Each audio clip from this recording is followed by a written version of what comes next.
So today we're going to be discussing the importance of healthy nutrition as it relates to being able to have fun when you cook with easy recipes. We're going to make a few things that are pretty easy to make. It's not like boiling water, but it'll be fairly easy to make.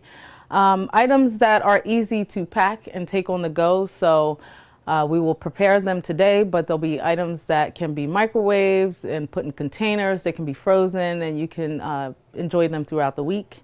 And we also want to make sure that our recipes are super healthy. So today we're going to try to encompass all of those things in what we make. So today we're going to start off with sweet potatoes.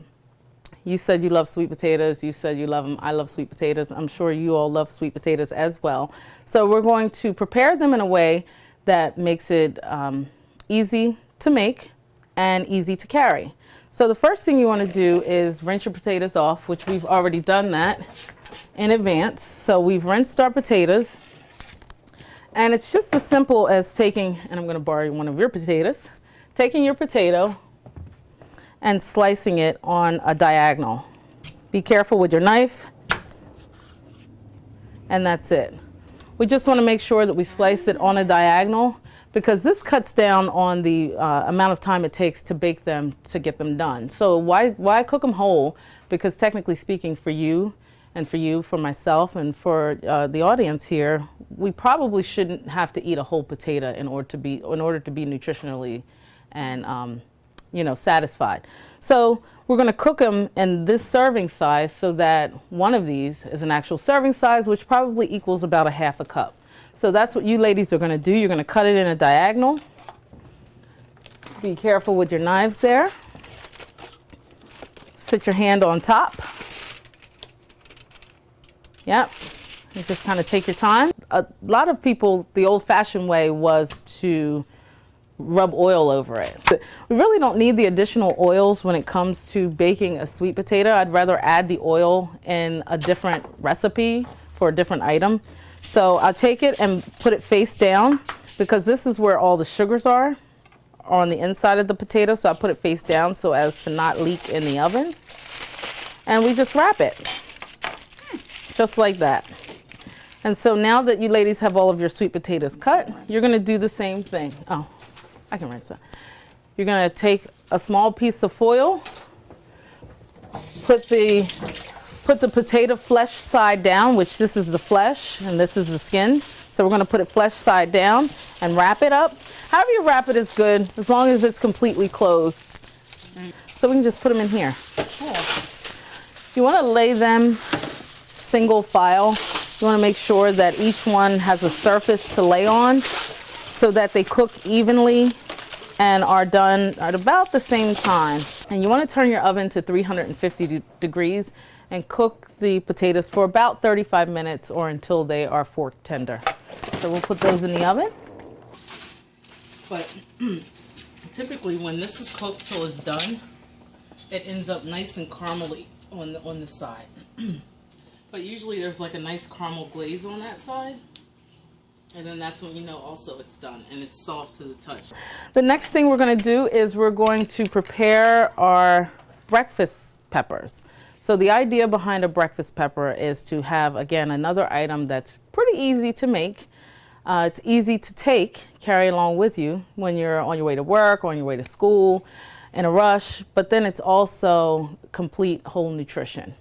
So the ingredients that we'll be using to make the breakfast peppers are obviously green and red peppers. We have sweet onion. We cut up extra red peppers in order to put them inside the pepper.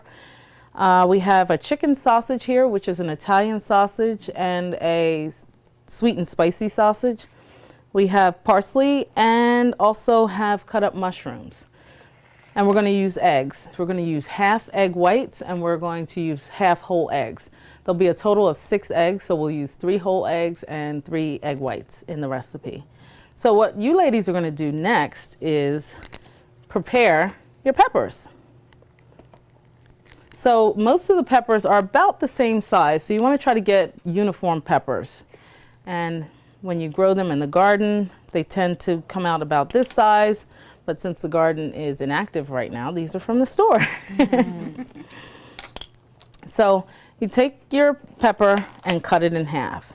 And then with that knife, you're going to use the tip. Always keep the pepper on the surface of the board, because then that way you have something to leverage the pressure off of. Don't hold it in your hand, because then you're, more likely to cut your hand. And then you're going to cut that core out, leaving the lid on the pepper. So we still have our lid on the pepper.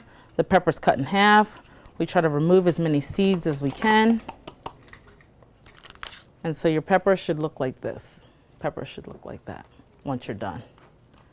So in today's lesson, we tried to come up with different recipes that accommodate different situations. So we are preparing a quick on-the-go breakfast item, also a lunch item, in addition to a few dinner items. And some of the meat that we'll prepare today that's considered a lunch or a dinner item can surely be used for breakfast. We have our roasting pan here, which the peppers are going to go in here.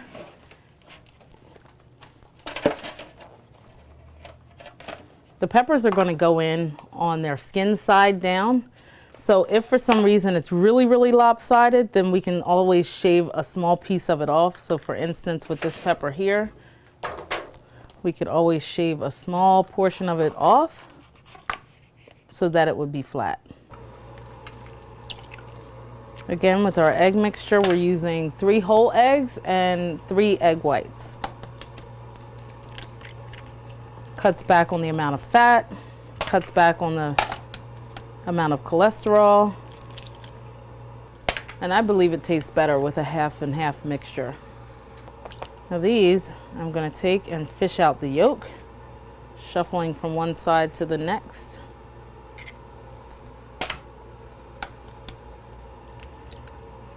You wouldn't know that, it's okay. So we're going to get rid of that yolk. I'm going to beat it up. I add a dash of water to the eggs just to loosen up the egg mixture when I beat them up, and it makes the egg a little bit fluffier when you cook it. And I may have to mix up more egg, all depending on how full the peppers are. I'm thinking I need to add a little milk. Let's add a little milk to loosen that up. You're going to fill each pepper about halfway to 3/4 of the way with the egg mixture, and then fill it the rest of the way with vegetables and meat. Okay, you ladies can get started. So what I would do is I would take whatever meat I would want in my peppers and put that in first, and then put the vegetables on top. This is something that you can definitely make with children as well.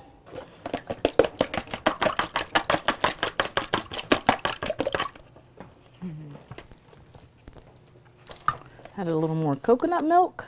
Here, I'm doing the golden meat. How's that sound? We'll go from there. Lovely. These do look really good.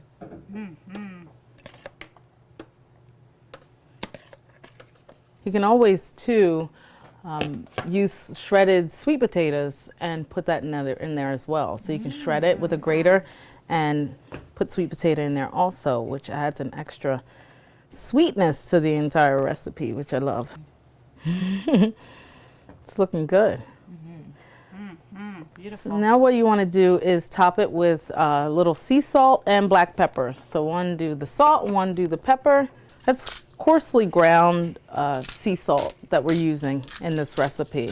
If you'd like to add a little additional spice, you can always add chipotle powder, or what I have in my hand is Mexican style chili powder to each of the peppers. That's what I like, right? Yes. This is right up your alley. And also, if you don't want to add the additional spice to all of them, you can wait until after they are done and top them with an organic chipotle salsa. So this is another great ingredient to add to the top of the peppers right before you go to eat them. So not necessarily when you take them out of the oven, but when you go to eat them. Keeping in mind the nutritional value in this recipe, we are using high density carbohydrates, which are your peppers, your mushrooms, your onions, the parsley. They are high density, meaning they have a great nutritional value in the way of nutrition, and We have chicken sausage, which is lower in fat than pork sausage, and that has a lot of protein in it, in addition to the egg, which is high in protein and it has some good fats. So we're going to put these in the oven, and if you enjoy dairy, which just has eggs in it, you can also top this recipe with a little bit of cheese, which would be really, really good. So let's get the foil, and we're going to cover this. We're going to cover it for the majority of the time it cooks. And then for the rest of the time, we'll remove the covering and kind of let it get a little bit brown on top. So we're going to put that in next to our sweet potatoes. As far as the breakfast peppers, they'll be done as soon as the egg is solidified, because the egg is the longest thing to cook inside the pepper. The meat was already browned, so that's already done.